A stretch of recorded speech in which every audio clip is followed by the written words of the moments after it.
নমস্কার বন্ধুরা, all in one চ্যানেলে আপনাদের সবাইকে স্বাগত জানাই। আশা করি সবাই ভালো আছেন, সুস্থ আছেন। আমরাও ভালো আছি। আজকে আমি একেবারে গ্রাম্য একটি রেসিপি, বলতে পারেন অনেক আগেকারই রেসিপি, যেটা আমাদের মা ঠাকুমারা বানাতেন, সেই রেসিপিটি নিয়ে আমি হাজির হয়েছি। ওল ডাঁটার রেসিপি। এটা খেতে খুবই ভালো লাগে। তার জন্য আমি নিয়েছি দুটো ওল ডাঁটা।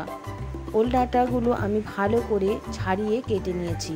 আপনারা চাইলে একটু গ্যাসের মধ্যে বা উনুনে একটু পুড়িয়ে নিয়েও ওটা ছাড়িয়ে নিতে পারেন, সেক্ষেত্রে ছাড়ানোটা সহজ হবে। আমি গাগুলো কেটে কেটেই নিয়েছি। গোড়াগুলো যেহেতু মোটা, সেই জন্য গোড়াগুলো আগে আমি ভাপিয়ে নিয়েছি 5 মিনিট, আর উপরের সবুজ অংশগুলো 5 মিনিট পরে দিয়েছি। আর ভাপানোর জন্য প্রথমে জল দিয়েছি। জলটা ফুটন্ত হতে হবে, নাহলে একসঙ্গে ঠান্ডা জলে দিলে বেশি ঘেঁটে যেতে পারে। ফুটন্ত জলের মধ্যে আমি হলুদ ও নুন দিয়ে দিয়েছি, দিয়ে ভালো করে ভাপিয়ে নিয়েছি। এবারে আমি কিছুটা চিংড়ি মাছ ভেজে নেব। তার জন্য আমি করব কড়াই 1 চা চামচের মতো তেল দেব। খুব অল্প তেল দিলেই হয়ে যাবে। দিয়ে 200 গ্রামের মতো চিংড়ি আছে। 200 গ্রাম চিংড়িটাকে আমি নুন, হলুদ গুঁড়ো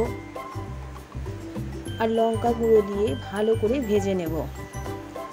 চিংড়িটাকে ভেজে আমি তুলে নেব। দেখুন, চিংড়িটা প্রায় আমার ভাজা ভাজা হয়ে গেছে। এবার আমি তুলে নিচ্ছি। এবার ওই ফ্রাই প্যানের মধ্যে আমি 3 টেবিল চামচ তেল দেব। এই পর্যায়ে একটু তেলটা বেশি লাগবে। শুকনো লঙ্কা দিয়ে দিয়েছি আমি 3টে, কালো জিরে দিয়ে দিয়েছি 1/2 চা চামচের মতো।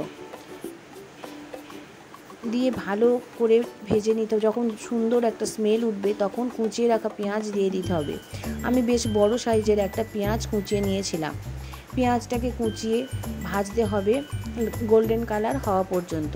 পেঁয়াজ ভাজা তাড়াতাড়ি যাতে হয়, তার জন্যে আমি এর মধ্যে একটু লবণ দিয়ে দিয়েছি। লবণটা দিয়ে ভালো করে নাড়াচাড়া করলে পেঁয়াজটা তাড়াতাড়ি নরম হয়ে যায় ও ভাজাটাও ভালো হয়। পেঁয়াজটা যখন লাল লাল কালার হয়ে যাবে, ঠিক সেই সময় আমি রসুন কুচোনাটা দিয়ে দেবো। রসুন পেঁয়াজ কখনোই একসঙ্গে দিতে যাবেন না, তাহলে রসুনটা পুড়ে যাবে, বাজে একটা স্মেল হবে। আর পেঁয়াজটা ভাজার পরে যদি রসুনটা আমি দিই, তাহলে সুন্দর একটা স্মেল হয়, খুব ভালো লাগে। পেঁয়াজটা এবার রসুন আর পেঁয়াজ খুব বেশি ভাজবো না, গোল্ডেন কালার করে সোনালি সোনালি যখন কালার হবে, ঠিক সেই সময় সিদ্ধ করে রাখা ওল ডাঁটাগুলো আমি এর মধ্যে দিয়ে দেব। খুব ভালোভাবে মিশিয়ে নিতে হবে পেঁয়াজ ভাজা পেঁয়াজ ও রসুনের সঙ্গে। এবার ভালো করে মিশিয়ে নেওয়ার পরের মধ্যে দিয়ে দেবো স্বাদ অনুযায়ী নুন, হলুদ গুঁড়ো 1/2 চা চামচ, লঙ্কা গুঁড়ো 1/2 চা চামচ, চিনি 1/2 চা চামচ। সব দিয়ে ভালো করে আবারও নেড়ে চেড়ে মেশাতে হবে। প্রায় 8 থেকে 10 মিনিটের মতো নাড়াচাড়া করতে হবে। করে যখন দেখবেন খুব ভালোভাবে ভাজা ভাজা হয়ে এসেছে, ঠিক সেই পর্যায়ে আমি এর মধ্যে সর্ষে পোস্ত গুঁড়ো করা দিয়েছি। আপনারা চাইলে বাটাটাও দিতে পারেন, তবে আমার কাছে গুঁড়ো করা ছিল সর্ষে পোস্ত, আমি সেটারই 1.5 চা চামচ দিয়ে দিয়েছি। দিয়ে ভালো করে যখন নাড়াচাড়া করে নিয়েছি, এবার একটু ওল ডাঁটাটা একটু নরম নরম মতো হয়ে এসেছে, ঠিক সেই সময় আমি এর মধ্যে ভেজে রাখা চিংড়িগুলো নিয়ে দিয়ে দেব। চিংড়িগুলো দিয়েও খুব ভালোভাবে মিশিয়ে দিতে হবে। এবার এতে খুব বেশি জল লাগবে না, তবে সামান্য পরিমাণ দিতে হবে। আমি ওই সবুজ বাটির 1 বাটির মতো জল দিয়েছি, অর্থাৎ 1 কাপের মতো জল দিয়েছি। দিয়ে আমি ঢেকে রেখেছি প্রথমে 5 মিনিট। 5 মিনিট পর আমি একটু নাড়াচাড়া করে নেব। আবারও আমি এটাকে ঢাকা দেব 10 মিনিটের জন্য।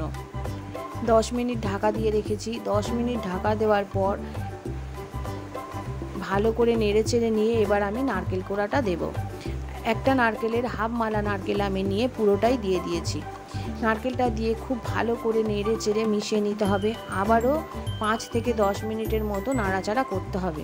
এবার আর ঢাকা দেওয়ার অতটা প্রয়োজন নেই, তবে প্রয়োজন হলে দিতে পারেন। আমি আবারও একটু অল্প সামান্য ঢাকা দিয়েছি, দিয়ে ভালো করে নাড়াচাড়া করে নিয়েছি। দেখুন, খুব ভালোভাবে রান্নাটা হয়ে গেছে। ওল ডাঁটাটা রান্না হয়ে এসেছে। এটা খেতে খুবই ভালো লাগে। চাইলে অবশ্যই একবার এই বর্ষার সময় করে নিতে পারেন, কারণ এই সময় ওল ডাঁটাটা খুব দেখতে পাওয়া যায়। দেখুন, হয়ে গেছে। আমি এবারে ঢেলে নিচ্ছি। গরম ভাতের সাথে এটা খেতে খুবই ভালো লাগে। ভিডিওটা যদি ভালো লেগে থাকে, তাহলে অবশ্যই একটা লাইক করে দেবেন। আপনি যদি আমার চ্যানেলের নতুন সদস্য হয়ে থাকেন, তাহলে চ্যানেলটিকে সাবস্ক্রাইব করে আমার পরিবারের পাশে থাকবেন। আর পাশে থাকা বেল আইকনটি অবশ্যই প্রেস করে দেবেন। আর যারা অলরেডি আমার পরিবারের সদস্য আছেন তাদের সবাইকে অনেক ধন্যবাদ।